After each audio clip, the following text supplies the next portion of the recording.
Welcome to creative computer education. நம்ம இன்னைக்கு பார்க்க போகிறது எம்எஸ் ஆஃபீஸ்க்குள்ளே இருக்க எம்எஸ் பவர் பாயிண்ட்கான ப்ராக்டிக்கல், அந்த சிஓக்குள்ளே வர ப்ராக்டிக்கலை பற்றி பார்க்க போகிறோம். ஸோ எம்எஸ் ஆஃபீஸ்க்குள்ளே இருக்கிறது பேர் தான் பவர் பாயிண்ட்டு.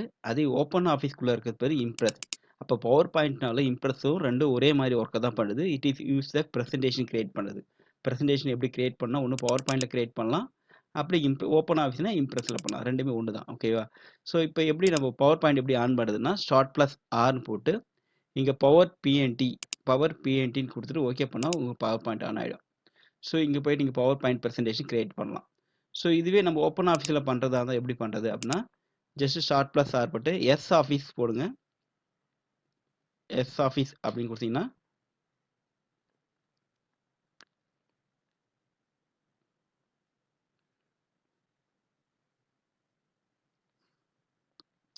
அதுக்குள்ளே ப்ரெசன்டேஷன் இருக்குது பாருங்கள். இந்த ப்ரெசன்டேஷன்றதும் இம்ப்ரெஸ்னாலும் ஒன்று தான். ஸோ ப்ரெசன்டேஷன் பிக் பண்ணிட்டு நீங்கள் வந்து ப்ரெசன்டேஷன் கிரியேட் பண்ண ஆரம்பிச்சிடலாம். ஓகே. ஸோ இங்கே பார்த்தா எம்டியாக ஃப்ரம் டெம்ப்ளேட்டாக இருக்கும். ஸோ எம்டினா எம்டி கொடுத்துங்க. ஃப்ரம் டெம்ப்ளேட்னா ஆல்ரெடி நம்ம மாடல்ஸ் இருக்கும், அதை எடுத்து நம்ம யூஸ் பண்ணிக்கலாம். ஸோ எம்டி ஃபஸ்ட்டு இங்கே பாருங்கள், நிறைய மாடல் இருக்குது பாருங்கள். இங்கே 2 மாடல் தான் இருக்குது. ஸோ இதுக்குள்ளே பிக் பண்ணுங்கள். இங்கே பாருங்கள் நிறைய டெம்ப்ளேட் மாடலோட வந்துடும். ஸோ எந்த மாடல் வேணுமோ நீங்கள் அந்த மாடலை செலக்ட் பண்ணிட்டு ஓகே பண்ணிங்கன்னா அந்த மாடலில் உங்களுக்கு ஒரு டெம்ப்ளேட் வந்துடும். ஸோ அதில் போய் நீங்கள் பவர் பாயிண்ட் ப்ரெசன்டேஷன் கிரியேட் பண்ணலாம்.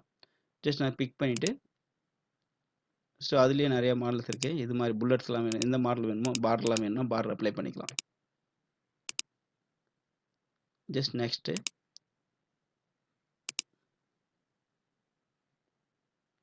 இங்கே ஃபைலோட நேம், கம்பெனி நேம்லாம் வேணால் இங்கே கொடுத்துங்க. இங்கே கொடுத்தீங்கன்னா ஆட்டோமேட்டிக்காக அதுக்கு தகுந்த மாதிரி ப்ரெசன்டேஷன் கிரியேட் ஆகும். ஜஸ்ட் கிரியேட் மட்டும் கொடுக்குறேன்.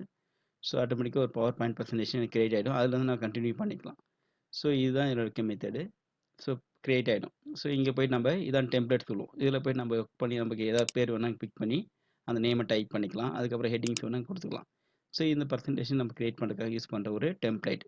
ஸோ ஆல்ரெடி கிரியேட் பண்ண டெம்ப்ளேட்டை யூஸ் பண்ணுறோம். ஜஸ்ட் இதே நம்ம எம்எஸ் ஆஃபீஸில் பண்ணுறதா இருந்தால் ஸ்டார்ட் ப்ளஸ் ஆர்னு போட்டு அந்த பவர் பிஎன்டி அப்படின்னு டைப் பண்ணணும். பவர் பிஎன்டி டைப் பண்ணிவிட்டு இது மாதிரி பிளாங்காகவே ஓப்பன் ஆகிடும். க்ளோஸ் பண்ணுறங்க. ஓகே. ஸோ இப்போ இதில் இருக்கிற பிளாங்க் டெம்ப்ளேட்லாம் வச்சுட்டு நீங்கள் பண்ணிங்கன்னா டைம் ஆகும். இதுக்கான பேக்ரவுண்ட் கொடுக்கணும் அப்படின்னா ரைட் கிளிக் பண்ணி பேக்ரவுண்ட் கொடுத்து நீங்கள் பண்ணிக்கலாம். ஸோ பேக்ரவுண்ட் பண்ணிங்கன்னா இங்கே பேக்ரவுண்ட் இருக்கும். இதுக்கான பேக்ரவுண்ட் என்ன மெத்தட், சாலிட் கலர்னால் ஏதோ ஒரு கலரை நீங்கள் பேக்ரவுண்டாக கொடுத்துக்கலாம். இல்லை எனக்கு வந்து மல்டி கலர்ஸ் வேணால் இந்த மல்டி கலர் ஆப்ஷன் செலக்ட் பண்ணி நீங்கள் பேக்ரவுண்ட் கொடுத்துக்கலாம். இதில் இருக்க ஜஸ்ட் கிளிக் பண்ணி பாருங்கள் மாடும். இல்லை பிக்சர் தான் எனக்கு பேக்ரவுண்ட் கூட பிக்சர் கொடுத்துக்கலாம். இங்கே நிறைய மாடல் இருக்கும், இதை செலக்ட் பண்ணலாம். இல்லை எனக்கு ஃபைல் வேணும், ஏதோ ஒரு ஃபோட்டோ வந்து எனக்கு பேக்ரவுண்டில் வேணால் கூட நீங்கள் ஃபைல்ன்ற ஆப்ஷன் செலக்ட் பண்ணி எந்த ஃபைலை செலக்ட் பண்ணி பேக்ரவுண்ட் பண்ணிக்கலாம். இது அப்ளை டு ஆல் கொடுத்தா ஆல் ஸ்லைடுக்கும் இதேமாதிரி வரும். ஜஸ்ட் க்ளோஸ் மட்டும் பண்ணுங்கள், அப்ளை டு ஆல் பண்ணுறது. ஸோ அடுத்த ஒரு ஸ்லைடு வேணும்னா கண்ட்ரோல் ஷிஃப்ட் எம் பண்ணுங்கள். கண்ட்ரோல் ஷிஃப்ட் என் கொடுத்தீங்கன்னா உங்களுக்கு கண்ட்ரோல் ஷிஃப்ட் எம் கொடுங்க, நியூ ஸ்லைட் கிரியேட் ஆகும். ஷார்ட்கட் வந்து நியூ ஸ்லைட் கிரியேட் பண்ணுறது வந்து கண்ட்ரோல் ஷிஃப்ட் எம் அப்படின்னா நியூ ஸ்லைட். ஸோ அடுத்த ஸ்லைடுக்கும் நீங்கள் இது மாதிரி கிரியேட் பண்ணலாம். பட் இதெல்லாம் நம்ம எதுவுமே பண்ணதில்லை, ஜஸ்ட் சிம்பிளாக பண்ணலாம். ஜஸ்ட் இதை நான் க்ளோஸ் பண்ணிடுறேன். அதாவது கண்ட்ரோல் அப்படின்னா இந்த ஃபைலை க்ளோஸ் பண்ணிடுறேன். ஓகே, க்ளோஸ் பண்ணிவிட்டு இப்போ போய் நான் ஃபைலில் போயிட்டு நியூன்னு கொடுக்காம நீங்கள் போய் நீக்குள்ளே போனீங்கன்னா நியூக்குள்ளே போனீங்கன்னா பிளாங்காக வேணாம், எனக்கு சாம்பிள் டெம்ப்ளேட்ஸ் இருப்பாங்க, அதை கிளிக் பண்ணிங்க. உங்களுக்கு பர்சன்டேஜ் கிரியேட் பண்ண சொன்னாங்கன்னா நீங்கள் நேராக நியூவில் போகிறீங்க. நியூவில் போயிட்டு சாம்பிள் டெம்ப்ளேட்ஸ் பண்ணால் இங்கே நிறைய டெம்ப்ளேட் மாடல் இருக்கும். இதில் ஏதோ ஒன்று செலக்ட் பண்ணிங்க. ஜஸ்ட் நான் இந்த மாடலை செலக்ட் பண்ணிவிட்டு டபுள் கிளிக் பண்ணுங்கள். அது மேலே வச்சு ஆட்டோமேட்டிக்காக உங்களுக்கு ஸ்லைட்ஸ்லாம் வந்துடும். ஆட்டோமேட்டிக்காகவே நீங்கள் எதுவுமே பண்ண வேண்டிய வேலை இருக்காது, எல்லா ஸ்லைட்ஸ் வந்துடும். இப்போ நீங்கள் இதில் பேர் ஏதாவது நீங்கள் சேஞ்சஸ் பண்ணிங்க, வேறு ஒன்றுமே இல்லை, அவ்வளோதான். ப்ரெசன்டேஷன் கிரியேட் பண்ணியாச்சு நம்ம. ஸோ இது அப்படியே நீங்கள் இவ்வளோ தான் ப்ரெசன்டேஜ் கிரியேட் பண்ணி இதில் வந்து ஏதாவது பிக்சரை மாற்றுறதோ இல்லை இங்கே பேர் வேணால் கிளிக் பண்ணி பேர் டைப் பண்ணுறதோ, இங்கே வேணால் நீங்கள் பேர் டைப் பண்ணுறதோ பண்ணிக்கலாம். ஓகேவா? இதுக்கான அனிமேஷன் கொடுக்க சொல்கிறோம். இது ஒரு ப்ரெசன்டேஷன் கிரியேட் பண்ணுற மெத்தடு. இதுக்கான அனிமேஷன்லாம் கொடுக்கணும் அப்படின்னா இந்த ஸ்லைட் பர்டிகுலர் இந்த ஆப்ஜெக்ட்டுக்கு கூட ஸ்லைடு அனிமேஷன் கொடுப்பாங்க, இன்னும் ஆப்ஜெக்ட் அனிமேஷன், ரெண்டுத்து தனித்தனி கொஸ்டினாக கேட்டிருக்காங்க. இப்போ பார்த்தீங்கன்னா ஒரு ப்ரெசன்டேஷன் நம்ம கிரியேட் பண்ணியாச்சு. அப்போ எப்படி ப்ரெசன்டேஷன் கிரியேட் பண்ண சொல்கிறாங்க, ஜஸ்ட் இந்த மாடல் யூஸ் பண்ணி ப்ரெசன்டேஜ் கிரியேட் பண்ணிங்க. ஃபஸ்ட்டு கொஸ்டின் பார்த்தீங்கன்னா கிரியேட் ப்ரெசன்டேஷன் ஆஸ் டெம்ப்ளேட், ஒரு டெம்ப்ளேட் யூஸ் பண்ணி ஒரு ப்ரெசன்டேஷன் கிரியேட் பண்ணிங்க. ஓகேவா? ஸோ அதுக்குள்ளே இருக்க கண்டென்ட்டு நீங்கள் எல்லாமே இந்த டெம்ப்ளேட்டுக்குள்ளே என்னென்ன வேணுமோ நீங்கள் போட்டுங்க. ஓகேவா? அடுத்தது பார்த்தீங்கன்னா அதுக்கான ஸ்டெப்ஸ் தான் போட்டிருக்காங்க, எப்படி பண்ணுறது. இந்த ஸ்டெப்ஸை பேஸ் பண்ணி நீங்கள் அந்த இந்த கண்டென்ட்டை பேஸ் பண்ணி கிரியேட் பண்ணிக்கலாம். ஓகே,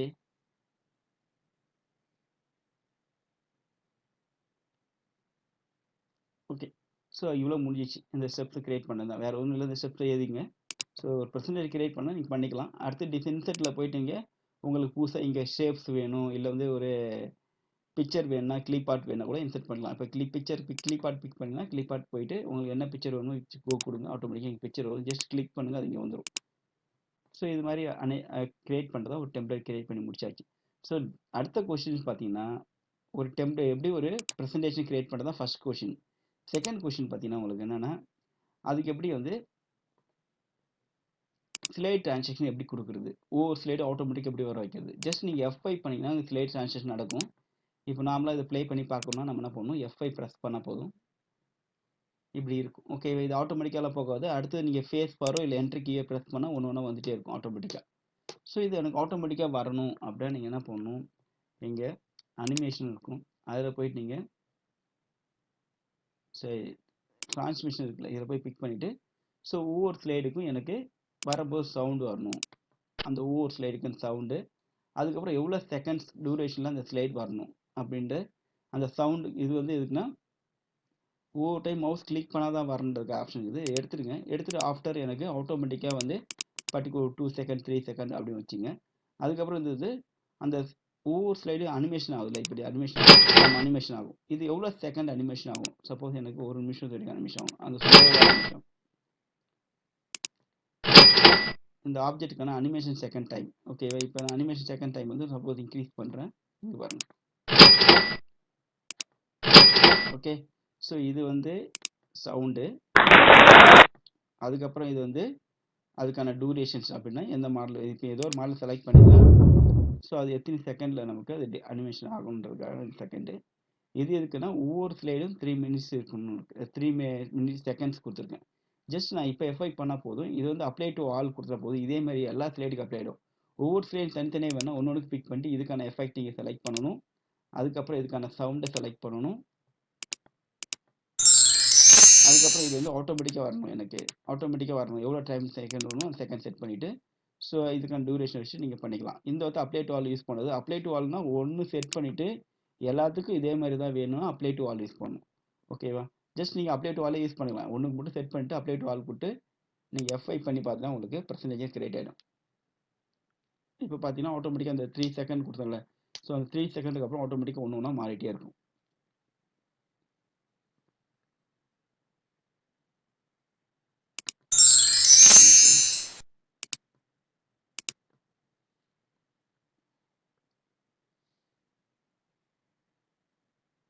இங்கே வந்து அப்ளை டு ஆல் கொடுக்கல, அதனால தான் வரல. ஸோ இங்கே போய் நான் பிக் எடுத்து இதுக்கான டைமிங்ஸ் வந்து ஒரு 1 செகண்ட் வச்சுட்டு apply to all. So no sound வச்சுட்டேன். இப்போ F5 பண்ணால் போதும் ஆட்டோமேட்டிக்காகவே. ஸோ 1 செகண்டுக்கு அப்புறம் ஆட்டோமேட்டிக்காக ஒன்று ஒன்று வந்துட்டே இருக்கும். அடுத்தது ஸ்லைட்ஸ் வந்து ப்ளே ஆகும்.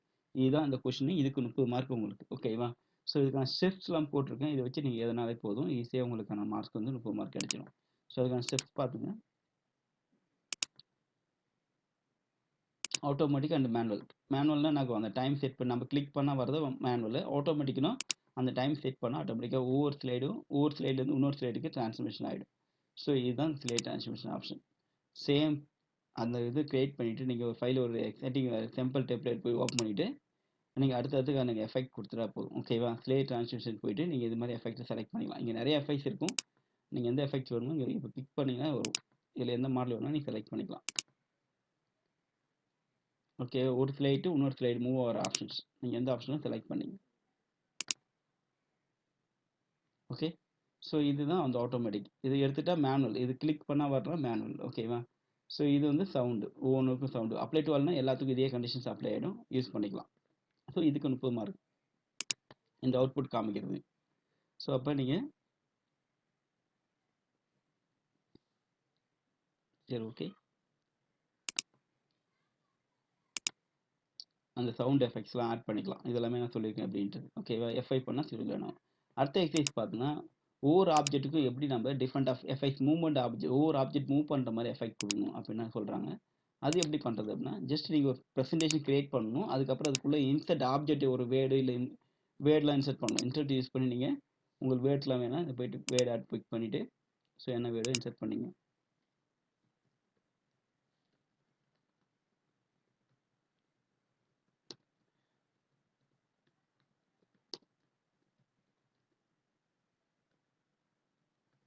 ஸோ இன்சர்ட் பண்ணிட்டேன். ஸோ இதுக்கான கலர்ஸு ஸ்டைல்ஸ் எல்லாமே நீங்கள் ஆப் மேலே இருக்கும், அப்படியே பிக் பண்ணி கொடுத்துக்கலாம். இந்த லெட்டருக்கான கலர்ஸ்லாம் இங்கே இருக்கும், கொடுத்துக்கலாம். ஓகே, ஸோ இப்போ இந்த ஆப்ஜெக்ட்டுக்கு அனிமேஷன் கொடுக்கணும். முன்னாடி நம்ம ஒவ்வொரு ஸ்லைடுக்கு மூவ்மெண்ட்டுக்கான அனிமேஷன் கொடுத்தோம். இப்போ ஒவ்வொரு ஆப்ஜெக்ட்டுக்கான அனிமேஷன் கொடுக்கணும்னா அனிமேஷன் ஒரு பார்ட் இருக்கும். முன்னாடி வந்து டிரான்ஸ்மிஷன் பண்ணோம், ஒவ்வொரு ஸ்லைடுக்கும் மூவ் பண்ணுற ஆப்ஷன், ஒரு ஸ்லைட்லேருந்து இன்னொரு ஸ்லைடு மூவ் பண்ணுறதுக்கான ஆப்ஷன். ஓகேவா? இப்போ பண்ண போகிறது அனிமேஷன். அந்த பர்டிகுலர் ஆப்ஜெக்ட் செலக்ட் பண்ணி அதுக்கான அனிமேஷன் இப்போ மேலே கிளிக் பண்ணாத ஓப்பன் ஆகும். நிறைய பேர் கிளிக் பண்ணாமல் அந்த ஆப்ஷனே வரலன்றவங்க. பட் ஜஸ்ட் இது கிளிக் பண்ணுங்கள். கிளிக் பண்ணிவிட்டு இந்த ஆப்ஷன் போய்ட்டு உங்களுக்கு எந்த ஆப்ஷன் வேணுமோ செலக்ட் பண்ணுங்கள். இப்போ அனிமேஷன் எஃபெக்ட் தெரியும், அங்கே பாருங்கள். ஜஸ்ட் இதில் இருக்க ஆப்ஷன் நீங்கள் எதோ ஒன்று செலக்ட் பண்ணி அங்கே அனிமேஷன் பண்ணிக்கலாம். ஓகே, ஸோ இப்போ இந்த வேர்டுக்கு வேணால் கூட செலக்ட் பண்ணிட்டு இதுக்கான அனிமேஷன் நீங்கள் செலக்ட் பண்ணிக்கலாம். ஓகே, ஸோ இதை அனிமேஷன் செலக்ட் பண்ணுறது. இந்த அனிமேஷன் செலக்ட் பண்ணால் அதுக்கும் நமக்கு சேம் அந்த ஸ்லைடுக்கு மாதிரி இது வந்து கிளிக் பண்ணால் வருமா, வித் ப்ரீவ் வருமா. வித் ப்ரீவினா அதுவே ஆட்டோமேட்டிக்காக வரும். மொத்தமாக 5 ஆப்ஜெக்ட்டுக்கு நீ வித் ப்ரீவ்னா 5 ஆப்ஜெக்ட் ஒரே டைமில் ப்ளே ஆகும். இதே ஆஃப்டர் ப்ரீவ்னா ஒன்று முடிஞ்சு ஒன்று வரும். ஓகே, நான் என்ன பண்ணுறேன், வித் ப்ரீவின்னு வச்சுட்டேன். ஸோ வித் ப்ரீ வைக்கக்கூடாது, ஒன்றுக்கு நம்ம என்ன பண்ணணும், ஆஃப்டர் ப்ரீ வச்சிங்க. ஆஃப்டர் ப்ரீ வச்சுன்னா ஒன்று முடிஞ்ச உடனே ஒன்று வரும். அடுத்த ஆப்ஜெக்ட் இந்த ஆப்ஜெக்ட் செலக்ட் பண்ணுறேன், இது வந்து ஆஃப்டர் ப்ரீ. ஓகேவா? ஸோ அதுக்கப்புறம் இது டிலே. இதுக்கு சம் எடுத்தோம் F5 பண்ணோடனே வரக்கூடாது, கொஞ்சம் நேரம் கழிச்சு தான் டிலே பண்ணி வரணும்னா அந்த டிலே யூஸ் பண்ணிக்கலாம். ஸோ நீங்கள் F5 பண்ணோடனே வராது, கொஞ்சம் டிலே பண்ணி தான் வரும். ஓகேவா? ஸோ இப்போ F5 பண்ணாலும் உங்களுக்கு ஆட்டோமேட்டிக்காக இந்த சவுண்ட் இது வரும். F5 பண்ணுங்கள், அதுக்கான அனிமேஷனோட வரும். முன்னாடி அனிமேஷன் இல்லாமல் இருந்துச்சு, இப்போ அனிமேஷனோட வரும். ஓகேவா? ஸோ இதுதான் செகண்ட் கொஷின். ஃபஸ்ட்டு கொஷின் என்னென்னா, ஃபஸ்ட்டு ஒரு ப்ரெசன்டேஷன் எப்படி க்ரியேட் பண்ணுறதுன்னு கேட்டாங்க, அதை க்ரியேட் பண்ணிக்கலாம். அடுத்த கொஷின் அதுக்கான ஒவ்வொரு ஸ்லைடும் மூவ்மெண்ட் எப்படி கொடுக்கணும்னு கேட்குறாங்க, அது ரெண்டாவது கொடுத்துக்கலாம். அடுத்து ஒவ்வொரு ஆப்ஜெக்ட்டுக்கு அனிமேஷன் எப்படி கொடுக்குன்னு கேட்குறாங்க, அது மூணாவதாக பண்ணிக்கலாம். ஓகேவா? புரியுதா? இப்போ 3 கொஷின் இதிலே வந்துச்சு. அடுத்த கொஷின் பிரிண்ட் எடுக்குது எப்படின்னு கேட்குறாங்க. அப்போ பிரிண்ட்னா Ctrl+P பண்ணிவிட்டு இங்கே போய்ட்டு ஒரே ஸ்லைடில் நமக்கு வந்து எத்தனை ஸ்லைட்னா ஒரு 9 ஸ்லைட் பிரிண்ட் பண்ண சொல்கிறாங்க. அந்த மாதிரி ஆப்ஷன்ஸ் யூஸ் பண்ணால் நீங்கள் இங்கே பிரிண்ட்லேயே போனீங்கன்னா உங்களுக்கு Ctrl+P கொடுத்துட்டு இங்கே வந்து ஃபுல் ஸ்லைடு ஆப்ஷன் இருக்கும். இதில் போய் நம்ம கிளிக் பண்ண போதும் நமக்கு எத்தனை ஸ்லைடு இருக்குமோ அது எல்லாமே ஒரே பேஜில் பிரிண்ட் ஆகிடும்.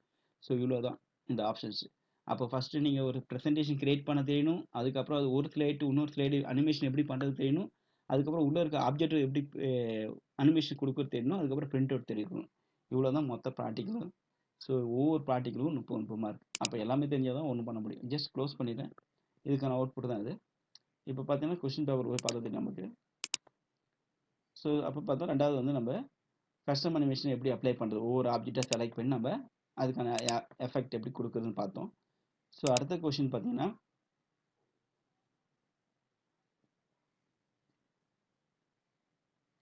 அந்த ஆப்ஜெக்ட்டுக்குலாம் அனிமேஷன் எப்படி கொடுக்குறதுன்னு பார்த்தோம். ஓகேவா? அடுத்து பிரிண்ட் அவுட் எப்படி எடுக்கிறது, அதான் ஹார்ன் அவுட்ஸ்னால் எப்படின்னா, ஸோ ஒரே டைமில் 9 பேஜ் 10 பேஜாக நம்மளால் பிரிண்ட் எடுக்க முடியும். அப்போ ஒரு ப்ரெசன்டேஜ் கிரியேட் பண்ணுறீங்க, கிரியேட் பண்ணிட்டு நீங்கள் Ctrl+P கொடுத்துட்டு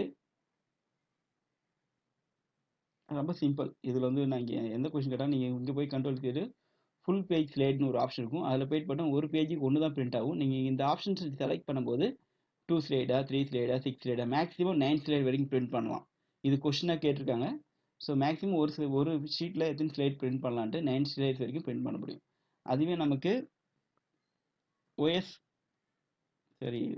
எஸ் ஆஃபீஸில் போயிட்டு பார்க்குறோம். ஸோ இதே சேம் கான்செப்ட் தான் அங்கேயும் நீங்கள் பண்ணுறீங்க. இப்போ ப்ரெசன்டேஷன் போகிறோம், அதில் எம்டியை வச்சு நான் கிரியேட் மட்டும் கொடுத்துட்றேன். டைட்டாக எம்டி ஒரு இது வந்துடும். ஓகே, ஸோ இங்கே வந்து நம்ம டைட்டிலில் வந்து ஏதாவது டைப் பண்ணிக்கலாம். இங்கே டைப் பண்ணலாம். அடுத்த ஸ்லைட்ஸ் வேணால் இங்கே ரைட் கிளிக் பண்ணிட்டு கூட நீங்கள் நியூ ஸ்லைட் கொடுத்தா இங்கே நியூ ஸ்லைட் வந்துடும். இதுலேயே நீங்கள் உங்கள் டைட்டில் வேணால் டைப் பண்ணிக்கலாம். இங்கே கலர்ஸு பேக்ரவுண்ட் எல்லாமே நீங்கள் யூஸ்ஃபுல்லாக தான் இருக்கும். நீங்கள் இன்செர்ட்டில் போயிட்டு நீங்கள் இன்செர்ட் பண்ணணும். ஓகேவா? பிக்சர் வேணால் அங்கே பார்த்தீங்கன்னா நமக்கு அப்படி இல்லை, டேரெக்டாகவே ஐக்கான் மாதிரி இருந்துச்சு. இங்கே போயிட்டு மெனுக்குள்ளே போயிட்டு நீங்கள் செலக்ட் பண்ணுற மாதிரி இருக்கும். ஸோ பிக்சராக இன்செர்ட் பண்ணிட்டீங்க. இதையும் சேம் Ctrl+P கொடுத்தீங்கன்னா உங்களுக்கு பிரிண்ட் எடுக்கிற ஆப்ஷன் தான். இங்கேயே பார்த்தோன்னா ஆல் ஸ்லைட் கொடுத்துடும். இங்கே ஸ்லைட் போயிட்டு உங்களுக்கு ஆப்ஷன்ஸ் இருக்கும். ஆக்சுவலாக எனக்கு வந்து ஒரே இதில் வந்து எத்தனை ஸ்லைடு வரைக்கும் பிரிண்ட் பண்ணலாம் அப்படின்னா, இதில் வந்து நிறைய ஸ்லைட்ஸ் வரும். ஆக்சுவலாக அதில் வந்து 9 ஸ்லைடு மேக்ஸிமம் பிரிண்ட் பண்ண முடியும். இதில் போயிட்டு ஹேண்ட் அவுட் இருப்பாங்க, இது கிளிக் பண்ணிவிட்டு எத்தனை ஸ்லைடு அப்படின்னு கேட்குங்க ஆப்ஷனு. மேக்ஸிமம் இதுலேயும் 9 ஸ்லைடு ஆப்ஷன் தான் இருக்குது. அப்போ மேக்ஸிமம் நம்மளால் எத்தனை ஸ்லைட் பிரிண்ட் பண்ணாலும் ஒரு பேஜில் 9 ஸ்லைடு வரைக்கும் இதுலேயும் பிரிண்ட் பண்ணுற மாதிரி இருக்கும். ஓகேவா? இந்த ஆப்ஷன் தான், வேறு எதுவுமே இல்லை, சிம்பிள் தான். அப்போ எப்படி ஒரு பெர்சன்டேஜ் கிரியேட் பண்ணுறது அப்படி சிம்பிள் தான். ஓகேவா? அப்போ பெர்சன்டேஜ் பவர் பாயிண்ட் கிரியேட் பண்ணுறது எப்படின்னா, ஃபஸ்ட்டு ஒரு ஸ்லைட் ஷோ பண்ணுறது எப்படின்னு பார்க்குறோம். அதாவது கண்ட்ரோல் என் கொடுக்காம நீங்கள் ஃபைலில் போயிட்டு நியூவில் போயிட்டு சாம்பிள் டெம்ப்ளேட்டை இங்கே ஏதாவது செலக்ட் பண்ணி ஓப்பன் பண்ணிங்க, ஒன்றும் ப்ராப்ளம் இல்லை. ஸோ ஓப்பன் பண்ணிட்டு ஓகே பண்ணிட்டுனா இங்கே வந்துடும். மொத்தமாக 6 ஸ்லைட்ஸ் இருக்குது. இங்கே புது ஸ்லைட்ஸ் நீங்கள் இதனோட பிக்சர் மாற்றணும், கலர் மாற்றணும், எல்லாமே இங்கே ஜஸ்ட் அட்ஜஸ்ட்மெண்ட் இருக்கும். அதுக்கான ஃபார்மெட் எல்லாம் ஓப்பன் ஆகிடும். நீங்கள் அதை பிக் பண்ணி கூட நீங்கள் அந்த ஃபார்மெட்லாம் சேஞ்சஸ் பண்ணிக்கலாம். நீங்கள் பேரை கிளிக் பண்ணி மாற்றிக்கலாம். புதுசாக உங்களுக்கு இமேஜ் வேணால் கூட நீங்கள் என்ன பண்ணலாம், ஷேப்ஸ் இமேஜ் வேணால் இன்சர்ட் பண்ணிக்கலாம். கிளிப் ஆர்ட்ஸ் பிக்சர்ஸ் எல்லாமே இன்சர்ட் பண்ணிக்கலாம். ஜஸ்ட் கிளிக் பண்ணாலே உங்களை இன்சர்ட் பண்ண முடியும். ஸோ ஓகே, இதெல்லாம் முடிச்சிட்டிங்க அப்படின்னா இது ஃபஸ்ட்டு இதுக்கு 30 மார்க்கு. இல்லை அடுத்த கண்டிஷன் பார்த்தா ட்ரான்ஸ்லேஷன் போயிட்டு இப்போ ஒவ்வொரு ஸ்லைடுக்கு நீங்கள் அனிமேஷன் கொடுக்குறீங்க. ஸோ இதுக்கு 30 மார்க்கு. அதுக்கப்புறம் ஒவ்வொரு ஆப்ஜெக்ட்டுக்கு அனிமேஷன் பண்ணுறீங்க, பிக் பண்ணிட்டு நீங்கள் இந்த ஆப்ஜெக்ட்டுக்கு அனிமேஷன் கொடுக்குறீங்களா, இதுக்கு ஒரு 30 மார்க்கு. இது அப்படியே பிரிண்ட் எடுக்குன்னா கண்ட்ரோல் பி போயிட்டு ஹானஸ்ட் பிரிண்ட் பண்ணுறீங்கன்னா இங்கே போயிட்டு எனக்கு 9 பேஜ் வேணும், பிரிண்ட் பண்ணிட்டு பிரிண்ட் ஆகிடும். ஓகேவா? 6 வேணும் கிளிக் பண்ணால் இங்கே மேக்ஸிமம் வந்து 9 வரைக்கும் நம்மளால் பிரிண்ட் பண்ணலாம். நம்ம ஸ்லைடே 6 தான் இருக்குது, அதனால் நமக்கு வராது. Okay, done. ஈஸியாக ஒவ்வொரு கொஷினுக்கும் 30 மார்க். இப்போ ஈஸியாக நம்ம இதில் வந்து பவர் பாயிண்ட் எந்த கொஷின் கேட்டாலும் நம்மளால் ஆன்சர் பண்ண முடியும். இவ்வளோ தான் பவர் பாயிண்டில் இருக்க மொத்த ப்ராக்டிக்கலுமே இவ்வளோ தான். ஸோ இங்கே போய் பாருங்கள். ஓகே, மேக்ஸிமம் 9 ஸ்லைட் வரைக்கும் பிரிண்ட் பண்ண முடியும். டன், முடிஞ்சிச்சு. இதுதான் உங்களுக்கு பவர் பாயிண்ட் வர மொத்த ப்ராக்டிக்கல். அடுத்த சப்ஜெக்ட் வந்து இன்டர்நெட்டு. ஸோ அதை பார்க்கலாம். Okay, thank you.